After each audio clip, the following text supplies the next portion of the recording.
Guys, so welcome back to my channel. So for today's video, ating alamin ang pagkakaiba ng certified true copy at saka yung request of confirmation. Again, ito yung tungkol sa pagta-transfer of ownership ng yung sasakyan.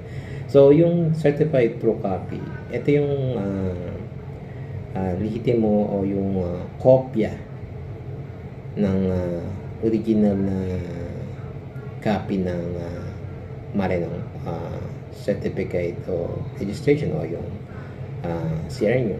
Okay, kung sakasakaling nawala o hindi na available yung original na CR nyo, pwede kayong kumuha ng certified true copy para magsilbing proof ng registro ng sasakyan nyo.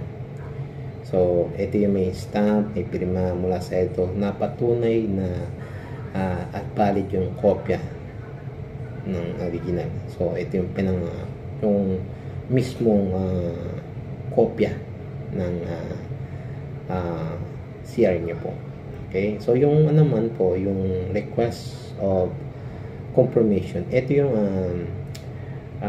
formal na request mula sa LTO para ma-verify at ma-confirma yung registration detail ng sasakyan. So sakaling meron kayong issue o violation dun sa region na yon, so nire-request nila kung chine-check nila yon. So as a formal request ng detalye ng sasakyan bago kayo makapag-transfer ownership. Okay, so yan po yung pagkakaiba. So again, yung certificate true copy, ito po yung official na kopya ng yung CR ng sasakyan na galing sa LTO. So wala po yan nakalagay na violation, yun talagang mismong kopya.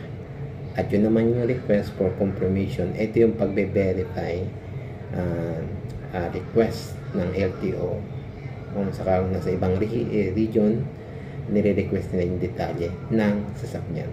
Okay, bago kayo makapag-transfer of ownership. So sana nakatulong po, at kung sakasakaling meron pa kayo ibang question, comment ng section, at huwag niyong kalimutan sa mga bago pa lang na mag-subscribe, okay, and also share this video. Okay, again, thank you again, have a nice day.